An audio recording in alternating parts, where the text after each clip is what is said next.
My incel nephew wished my unborn child would unalive, so I banned him from attending my family functions. Now everyone is saying he's just a kid and that I'm overreacting, but he's 22. I, 37M, and my wife, 35F, have been arguing about this all week.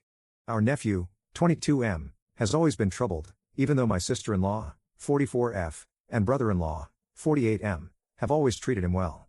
Some examples of his unsettling behavior: he was caught feeding one of my brother-in-law's horses avocados, which are poisonous to horses if you didn't know, to make it sick. I have dogs and don't want him to hurt them as well. He demands to be called the names of 2 specific fictional characters. He believes he is these characters, reincarnated. If you call him by his real name or refuse to go along with his delusions, he becomes aggressive. He carries around a plushie of one of these characters everywhere. There is a hole in the back, and the hole is stained. I have tried not to jump to conclusions about what he does to that plushie and failed. It smells rancid, and honestly, just thinking about the thing makes me want to vomit. I have tried so hard to be patient with his quirks, as my wife puts it, but what really pushed me over the edge was an incident that occurred a few weeks ago. For context, my wife has struggled with infertility for our entire marriage, and we had given up on having our own kid until we recently discovered she is pregnant. Given the fact that she's 35, we have been surprised and overjoyed. A few weeks ago, my wife started randomly receiving rude texts from our nephew, insulting our baby. One text implied that our baby would have FAS, due to my wife's previous drinking problem, even though she has been sober for years. I wanted to call up that insensitive brat and tear into him, but my wife insisted we gently let him know via text that we didn't appreciate his comments. When he kept going and my wife started crying, I called my sister-in-law. She was able to shut him down and get him to apologize. I have no idea what the hell got into him, but I suspect it has to do with his hatred of women. My wife believes that he may be on the spectrum or have some undiagnosed mental illness and that he needs to be treated patiently. I think he has been coddled his entire life, and it has only made him worse. I think if someone doesn't put their foot down, his behavior will escalate into something dangerous. Here's where I'm being told I am wrong. Each year, my wife and I host Easter dinner for her entire family. My wife has already forgiven nephew for the incident and is insisting we invite him so that he isn't isolated from his family, something she believes will worsen his behavior. I see her reasoning, but enough is enough. I refused. I said she is being a doormat like everyone else in the family when it comes to him, and that our manchild of a nephew can't just make her cry and get away with it with an empty apology. Some of my friends are saying that I am being controlling and that I can't stop her from seeing her own family. I feel like I'm going insane. What do you think? Edit. My wife and I had a long talk this morning in which I made it clear that I was more concerned about her and our baby's safety than anything. I also apologized for resorting to name-calling last night. My wife isn't a doormat, she just has a lot of love and patience for her family. It was a hard talk with some tears from both of us, but she agreed that this has escalated to a point that may become dangerous, in part due to the enabling from all of us. Honestly, I am also guilty of coddling him, especially when he was a kid. It's hard to admit when someone you took care of as a kid has grown into someone unsafe to be around, but I think the idea in this comment might work as a way to set boundaries without shutting him out permanently.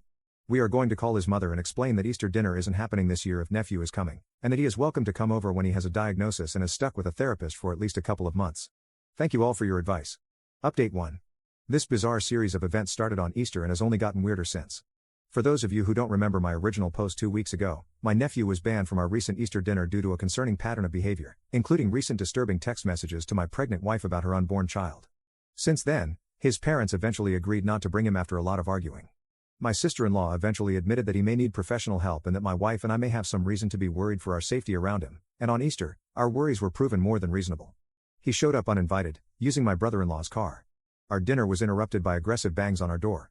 I don't know how to put this without it sounding insane, so here it goes. My nephew was at our door, holding a sword, and dressed as the Joker. He tried to say something, but I slammed the door in his face and told everyone inside what was going on. Chaos predictable ensued.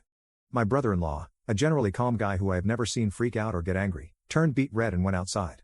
He ended up literally chasing nephew around our house, screaming at him, in an attempt to get him to leave.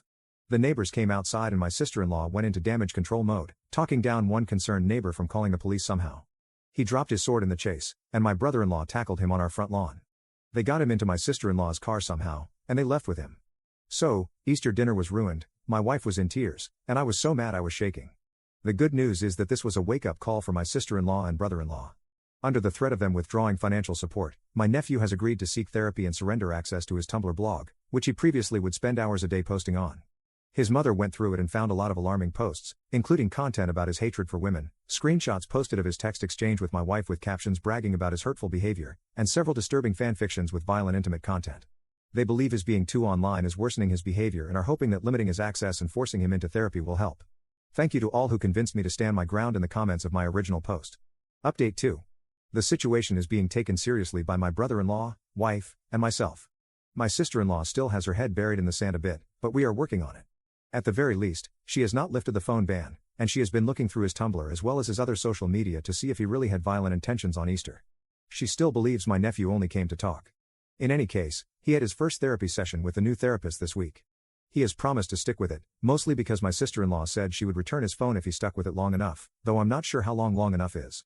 The plus side of him being a man-child is that he is either unwilling to just buy himself a new phone with the little money he has, or he doesn't realize that he is an adult who can gain financial independence, so his mother can't just threaten to take things away from him like he's a child in timeout. He has told his mom to tell us that he's very sorry for his behavior and that it won't happen again, though I'm skeptical. My wife is still holding out hope, but refuses to see him unless he shows substantial improvement. My brother-in-law is looking into resources for places he can get my nephew committed should that become necessary, but he believes that the situation is under control as long as my sister-in-law doesn't budge. They have also confiscated his sword, and I don't think he has access to other dangerous objects. I was also sent a link to my nephew's Tumblr blog. My sister-in-law has already seen it on his phone but did not want to share its contents because she feels like we have villainized her baby enough. I went through his blog with my wife and didn't know whether to laugh, cry, or pour bleach into my eyes. His blog basically confirmed what you all have been trying to tell me about his pattern of violence and hatred for women. He posts a lot about how females are all entitled and how he hates ever having to interact with them. Additionally, he seems to be stalking one of his exes, which is a whole other layer of concern. He also writes intimate explicit fanfiction about Muppets, which is not a safety concern but has permanently ruined the entire show for me. Sorry this update isn't very exciting, but a lot of people expressed concern for my family and my safety, so I am letting you all know the situation is being handled, and everyone is okay. For those wondering about the plushie of Kermit, it has gone missing according to my brother-in-law. I hope it stays missing forever. Edit. People are messaging me saying that he is back to updating his Tumblr account, so that likely means my sister-in-law has gone back on her word. I'm going to call my brother-in-law and update him. Also, he is still hiding the plushie somewhere because my brother-in-law was trying to throw it away and he can't find it anywhere. Update 3. Sorry for the lack of updates, life has been a bit crazy. My wife and I went no contact with my nephew and sister-in-law, which has been hard on my wife because she has always been close with her sister. We have kept contact with my brother-in-law, keeping him updated if we saw anything concerning on my nephew's Tumblr account, as many of you have kept me updated. And boy, did he post concerning stuff. I'm not sure what the last straw was, possibly when he posted about cutting off part of his coworker's hair and getting fired as a result, but my brother-in-law decided he had enough of my sister-in-law's permissive parenting and my nephew's destructive behavior going ignored. My brother-in-law has been trying to be harsher on my nephew to straighten him out, but my sister-in-law throws a tantrum every time he has tried, and now he has decided he's had enough. A few days ago, he packed up and left. Now, it looks like he and sister-in-law are going to get a divorce. He has been staying with us for a few days, going back once to make sure his horses were put in temporary boarding while he figures his stuff out. He is also working on getting a lawyer. In other news, my nephew has run away from home. He is 22, so I don't know if this means he has finally gotten an apartment or what. All I know is that a few hours ago, my sister-in-law called brother-in-law in hysterics crying that he had left a note and that it was all brother-in-law's fault. I think that he may have gone to stay with some internet friends, but my wife is getting worried as it is 3 a.m. and there is still no sign of him. Actually, I am also kind of worried, but I'm trying to stay level-headed and not think of worst-case scenarios. Sorry if this is unclear and sounds rushed, but stuff is still unfolding and this has been a lot to deal with. I will answer any questions you all might have once everything calms down a bit. Edit. Several hours after I made this post, the police found my nephew in a small forest a few blocks away. He was hiding in the trees, and I guess he was going to try to live there. They returned him to his mom's house. I am exhausted.